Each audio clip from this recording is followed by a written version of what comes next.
The early church were led by healthy leaders who were filled with the Holy Spirit. And like us, they were a church planting church, and so they plant this church. Acts chapter 2, it's the day of Pentecost, and right today we're praying for Curtis Teal and Anthology Church in Charlestown, West Virginia, and I'm hoping that maybe 200 people show up. We'd be excited if 200 people show up to their worship service. Well, on this very first church service, on the day of Pentecost, more than 200 people show up at the first church. Right? We don't know exactly how many people show up, but it's thousands of people because Acts chapter 2 says that 3,000 people give their lives to Christ in the waters of baptism on that first worship service. It's an incredible launch of that first church. But now here are Peter and John, the leaders of this church, and they got to figure out, like, how do we shepherd all these people? They got all these people to pastor, to take care of, and they know that Jesus has given them the mandate to take the gospel, to take the news about King Jesus all over the world. And so these are busy guys, right? Maybe you can relate. They got a big, long to-do list. Perhaps they're a little bit stressed. I don't know. But they end up in Acts chapter 3 going to one place that they know they can go to find spiritually hungry people and a place where they know they can commune with God and listen to God's voice. They go to the temple. And that's where we pick up with their story in Acts chapter 3. Let's start reading their story. Acts chapter 3, starting at verse 1, say this. Now Peter and John were going up to the temple for the time of prayer at 3 p.m. A man who was lame from birth was being carried there. He was placed each day at the temple gate called Beautiful so that he could beg from those entering the temple. And so here we see that Peter and John, they're going to the temple, and they see this man who has, for all of his life, been on the outside looking in. Right? He was the kid who he wished he could play tag with his friends. He wished he could play hide and go seek. He wished he could play sports with his friends, but he couldn't because he couldn't walk, couldn't run, couldn't jump. For his entire life, he's been lame. And so we don't know who, but somebody every day will bring him to the temple to beg for money just so he can survive. We don't know exactly what gate this beautiful gate is. Many scholars believe it was a gate that Flavius Josephus, the Jewish historian, describes as being built of Corinthian brass, 75 feet tall. It took 20 men to open up this gate. Is that the gate? Perhaps. Well, really what we do know is that it was beautiful. And so I think Luke's saying the best place, like the best real estate that you could have as a homeless person, a person begging on the street would be here. Because in juxtaposition, in comparison to you and your pathetic state is this big, beautiful gate where hundreds of people on a regular basis who are going to worship, here are these pious people trying to have a right relationship with God. And those people who have the ability to go to the temple oftentimes had means. He's there to beg and to hopefully drown up some sympathy so that he can have some food to eat. But he doesn't make much of a living. He's not making it rich, begging every day. That's why he's got to go there every single day just to make ends meet. Most people just walk by him. Don't pay attention to him. Don't make eye contact with him. He feels like a nobody. Overlooked. Forgotten. But Peter and John, these followers of Jesus, they don't follow the crowd. They pay attention to this man. Verse 3 continues saying this.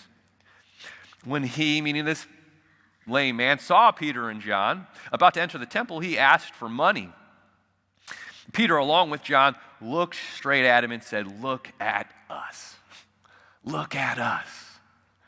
They make eye contact with him, which is oftentimes like the last thing that we want to do when we see someone panhandling, right? You come up to that intersection, you're just like, look ahead. Don't make eye contact. That's not what Peter and John do. They make eye contact. They acknowledge him. They say, "We see you." And so he turned to them, expecting to get something from them. But Peter said, "I don't have silver or gold, but what I do have I give you. In the name of Jesus Christ of Nazareth, get up and walk." Then taking him by his right hand, he raised him up, and at once his feet and ankles became strong. So he jumped up and started to walk, and he entered the temple with them, walking and leaping and praising God. It's a miracle, right? Luke is a doctor, and he's saying, what just happened to this guy? He's like, I've never seen this before. I don't know about you. Have you ever had surgery before where all of a sudden you didn't have use of an appendage for a while? I've had that with my bicep tendon last summer. I had it with my Achilles tendon 5 years ago. And what happens when you can't use an appendage for many, many months? What happens to your muscles?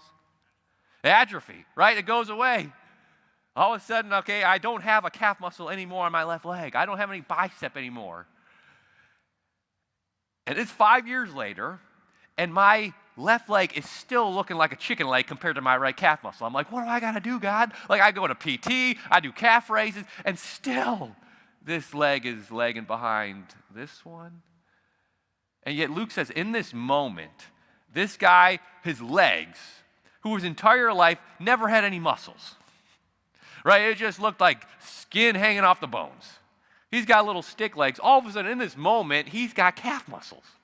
Right? He's got some quads, right? He's got hamstrings. He's got glutes, right? All of a sudden, he's like, this is amazing. I'm ready to do some squats. I'm ready to do some deadlifts. I'm ready to do some burpees. He starts jumping around. He starts dancing. He starts leaping. Like, this guy goes from never taking a step in his life to all of a sudden, he's auditioning for Footloose. Right? He's having this, like, Forrest Gump, like, Lieutenant Dan moment. Like, Lieutenant Dan, you got new legs. Like, it is crazy. Luke's like, I've never seen this before. All of a sudden, his legs are strong. Right? And he is healed. All because Peter and John didn't follow the crowd. Because they saw value. They saw worth in this guy because they realized that nobody is a nobody to Jesus. Nobody is a nobody to Jesus. Everybody is a somebody to him. Yes, do you realize that? That nobody is a nobody to Jesus. Right? Not if they're physically handicapped, mentally handicapped, emotionally handicapped. Everybody is a somebody to him. They realized that, and so they said, we need to stop. We need to listen to his story. We need to help him out. Did you hear the story of the man from Sparta, Tennessee? What a crazy place to live, Sparta. Like, this guy lived in Sparta, Tennessee. And he bought a lottery ticket one day. He put it in his pocket. Later in that day, he went to go look to see, did I win the lottery? Well, he digs through his pocket, and the lottery ticket's not there anymore. He wants to know, did I win or not? And so he retraces his steps, and he ends up finding this lost lottery ticket in the parking lot outside the gas station where he had bought this lottery ticket, just hanging out in the parking lot. All throughout the day, people had walked over it. He said he found it right next to the driver's side door of a car. He picks it up. He looks at it. It was a winning ticket. Won $1.18 million. He was later interviewed by a local newspaper. He said this. He says it was $1 million winning ticket. And somebody stepped right over it. Yeah, we don't know how many people stepped over that winning lottery ticket, but probably many people that day just thinking it was a piece of trash. Thinking it was not worth anything, not valuable, just walked right by it. And isn't that sometimes how we treat people? Right? We see somebody panhandling, we see somebody at school that maybe isn't our friend group, and we just walk on by. But we need to remember that nobody is a nobody to Jesus. Everybody's a somebody to him. That's what Peter and John knew. Right? And their attention to this man and serving him, it kind of reminds me of when I was in high school. I really want to talk to the high school, middle school students right now because they have an incredible opportunity to live sent as Jesus' ambassadors. Remember, when I was in high school, senior in high school, I had the biggest decision you have to make when you're in high school. And that's who are you going to sit with in lunch? Who are you going to sit with in lunch? Who are you going to be seen with? And I remember walking into that cafeteria, and I see in this table my friends, and there's Ryan and Brad, captains of the football team. And there's Chris, captain of the volleyball team. And there's Richie and Brent, captains of the hockey team. And there's Matt, he's the president of the student body. And right, they're all together, crammed around this table. Hardly room for anybody more, but they made room for me. And well, as I'm heading to that table, I walk past two other seniors. I knew who they were. Dan and Brandon, they are oftentimes the butt of everyone's jokes. Sitting all by themselves in quiet, and I pretended I didn't see them. I just walked right by them. I sat down with my friends and just ate lunch with them for many months. And well, as they would oftentimes do, they just made fun of Brandon and Dan the whole time. Just kept on making fun of them. I would share my faith with my friends at the table, but they said, Sean, that whole Jesus stuff, that's good. That's cool for you. It's not cool for us. And one day I said, Sean, if Jesus was in this cafeteria, who do you think he would sit with? It's not that he wouldn't sit here, but do you think he would be worried about his reputation, about who he would be seen with?